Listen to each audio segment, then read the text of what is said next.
Olá, eu sou o pastor Raul Nogueira e hoje nós estamos ao lado do pastor Walter Nogueira, meu irmão, e nós vamos fazer uma entrevista completando as entrevistas que eu já fiz com respeito aos 40 anos da Filadélfia. E eu gostaria de ler apenas 1 Pedro capítulo 2, versículo 9, que diz: Vós, porém, sois raça eleita, sacerdócio real, nação santa, povo de propriedade exclusiva de Deus, a fim de proclamardes as virtudes daquele que vos chamou das trevas para a sua maravilhosa luz.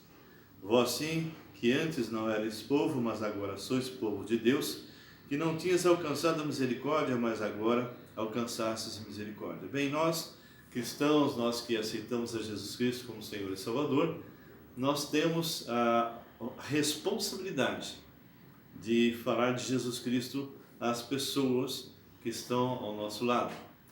E para aqueles que eventualmente Deus de alguma forma coloca no coração, vai iniciar uma igreja dentro daqui desse mundo onde nós temos a liberdade. É bem mais fácil, né?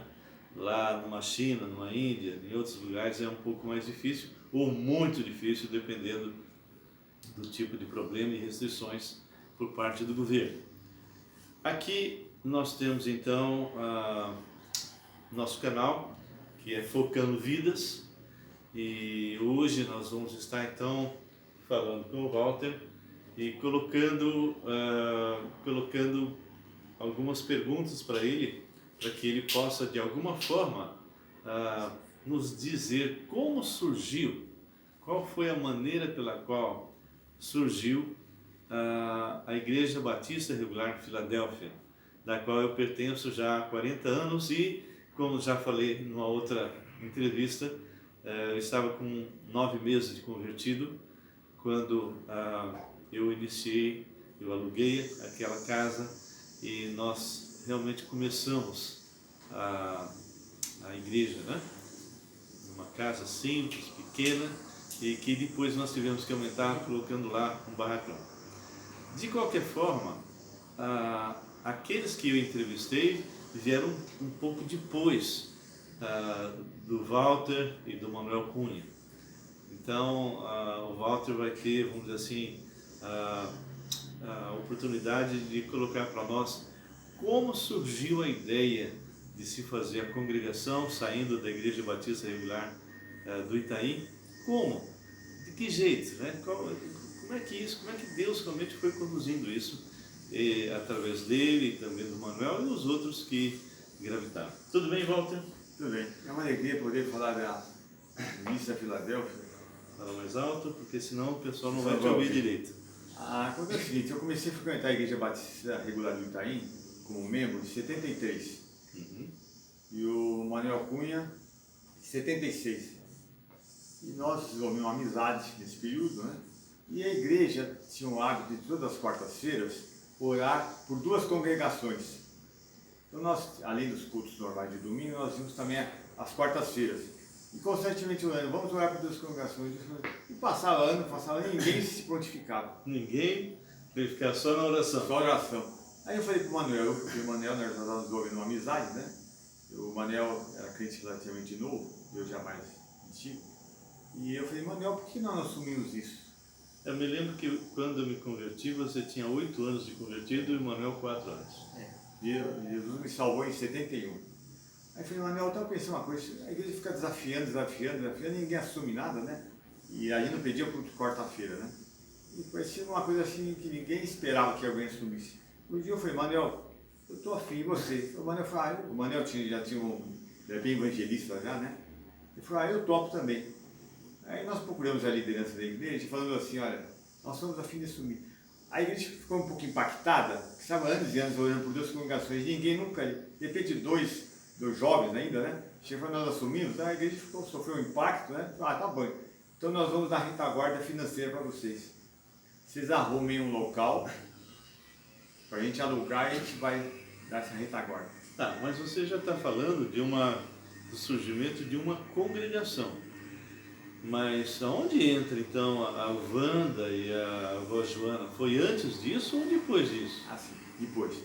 Logo que o Manuel topou, nós estamos com a liderança, nós procuramos um casal, Antônio Carlos e Rosana, que eram amigos nossos, próximos, né? E eles toparam também. Então, os 3 casais, né? Manuel, Neuza, Torinho e Rosana e eu, né? Aí eu não estava casado ainda, resolvemos começar um Então trabalho. seriam 2 casais e um solteiro aí. Exatamente, eu solteiro aí. Aí o Antônio Carlos falou top também, ele já era membro há muitos anos lá na Igreja do Itaim. Uma vez que eles deram esse apoio, simultaneamente, uma irmã lá da Igreja do Itaim, tinha algum trabalho que ela participava, e a Wanda participava, a Wanda e a Joia, a mãe, participavam. Aham. E ela estava lá veio da Igreja Metodista, mas não estava satisfeita com a Igreja Metodista. Foi Dona Irene, que lá do Itaim. Eu lembro. Ele sabia e falou: Manuel, você não quer chegar não. Ele mora na região onde você mora, tudo, você não quer dar uma ajuda, tudo, né? Era esposa do São Amadeu até. E ela na conversa lá, ela topou também participar do grupo. Topou os primeiros que pensarem em participar de uma convenção, seria nós vamos colocar a Joia e a Wanda. Uhum. E naquele período. E a Irene começou a frequentar? A Irene não, a Irene indicou para o Manuel e a casa da Wanda. Ah, tá bom. Começou a fazer o trabalho. E naquele período também o Manuel como evangelista, ele trabalhava com a Marisa Bonifácio. Uhum. E ele começou a evangelizar e ela se converteu. Depois ele pensou também em ganhar. A Marisa começou a frequentar esse grupo? Ele estava fazendo um trabalho com ela no trabalho. Parte. E ela se converteu, Tá. E depois ele pensou também em fazer o trabalho com o Chico. Chicão, né? Se converteu o Chico. Nesse período você estava chegando também. Eu cheguei antes do Chico, porque fui eu quem aluguei e abri a porta, mas eu acho que ele chegou pouco tempo depois. Eu lembro que até ele falou que muitas vezes o Chico era um atleta, né? E o Chico, eles se encontraram no Parque Ibirapuera lá e ele corria com o Chico, até, só para poder evangelizar, né? Ele falou que às vezes ficava até cansado, mas só para tentar ganhar. Ele falou, nunca se esforçou tanto para ganhar o Chico. Né? Ele corria bem. Então os primeiros, não sei, justamente com o Raul, que estavam envolvidos na higiene do trabalho foi isso. E diz o Manuel que a esposa dele, a Neuza, passou na Borebi e viu que estava para alugar. Foi assim que nós ficamos sabendo do local, né? Aí ele falou com o Egas, da Itaim, o outro o irmão Caçavia também, e eles falaram, pode contar que se precisar de agora financeira, fiador, o tipo que for. No caso, quem alugou foi eu no meu nome. Então começou assim.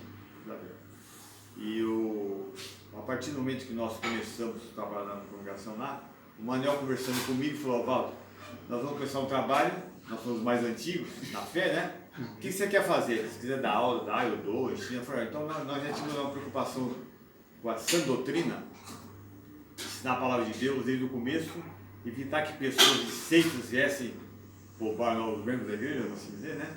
E a preocupação nossa é, então, no início do trabalho, nós dois éramos responsáveis pelo estudo, pregação. Uhum. Eu me lembro que naquela época nós tínhamos tanta preocupação pela sã doutrina, tudo, que sempre que eu ia pregar, ou o Manuel, nós nos encontrávamos, eu repassava para ele tudo que eu ia falar, e para fechar tudo, ficar bem redondo, ou ele também, quando ia pregar, fazia isso comigo também. Acho muito bom isso.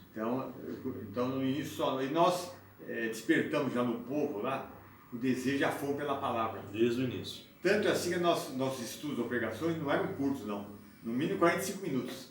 Sim, que eu acho que é o ideal. Exatamente. A princípio, a sala lá do culto, lá da casa, ela era relativamente pequena, né? Uhum. Mas tinha um grupo razoável. E alguns irmãos do Itaim, que eram jovens,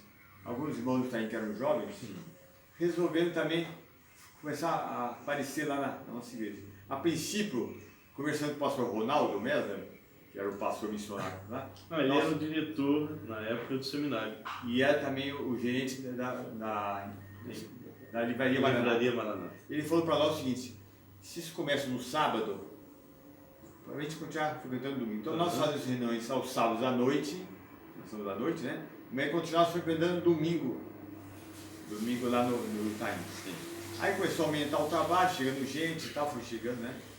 Algumas pessoas. Aí tinha uma hora, não sei se brincando ou não, o pastor Ronaldo falou pro Manuel, pô, nós não somos, vocês não somos sabatistas, né? Porque a gente está aqui no São Sábado, né? Está na hora de vocês já passarem já para o domingo. Eu falei, não, porque nós não queremos perder o contato aqui, não. Está na hora de vocês assumirem já o trabalho. Já. Nós somos batistas, não sabatistas, né? Nós somos adventistas, né? No sétimo dia. Foi quando nós paramos o trabalho no sábado e passamos para o domingo e escolhemos ou sábado ou dia da semana para fazer trabalho evangelístico. E desde o começo nós já estávamos querendo ganhar pessoas e começamos a usar o trabalho com filmes evangélicos. E também naquele período... Eu lembro que eu estava no começo, eu tinha 9 meses de convertido e eu era desafiado, porque eu via você estudando a palavra, discutindo, a gente de vez em quando se reunia, um de vocês descobria uma passagem, olha que essa passagem, e aquilo realmente foi me despertando assim, uma sede muito grande. Então, desde o início, a ordem de estar indo e fazendo discípulo foi muito forte. E a preocupação evangelística e o uso de filmes foi tão interessante, né? Que a gente se encontra no sábado ou coisa parecida, a gente abria a janela lá que a sala era pequena, né? E algumas pessoas assistiam lá de fora também a parte. Depois que Isso foi antes do barracão, porque depois chegou a um ponto que não dava mais. E tanto assim que nós colocávamos umas cadeiras e depois nós conversávamos com as pessoas convidadas. E naquele período nós estávamos preocupados com música também. Aí uma irmã que a gente tratava por Fifi, né, Filomena, que trabalhava na livraria Maranata, o Manuel ia sempre lá comprar um... É a Márcia? Não, falecida, Filomena, né? Aí ela, conversando e tal, e falou assim, puxa, você não conhece ninguém que entende de música? Nós somos a Filimina. E ela estava... Filimina. E ela estava com vontade, e ela falou assim, puxa vida, eu conheço várias pessoas, inclusive da minha igreja. Falou, se tem alguém que pudesse indicar para a gente poder formar um conjunto, alguma coisa assim. Aí ele indicou o Edgar. Eu lembro dele. Lá da igreja Cidade de Mar, Batista Bíblica de Cidade de Mar, né? Onde tem o pastor Josué. E ele e um grupo, uns 3, 4 assim, e eles estavam nos ajudando, até no sentido de tocar as vozes. Eu lembro que no começo o Chicão cantava e tinha uma série de dificuldades. Chicão, depois finalmente o Paulão também, né? Eles tinham uma certa dificuldade para poder ensaiar, me lembro muitas vezes. E nós começamos a ensaiar nossos conjuntos, você lembra disso, né? Sim. Até que o Edgar não pôde mais dar continuidade, né? Naquele período, nós também tínhamos uma preocupação assim, também de discipular, doutrinar, e a obra era se formar uma igreja. Agora, toda vez que naquela época... Vamos dar uma pausa e voltamos em seguida, ok? A gente volta a falar daqui a pouco.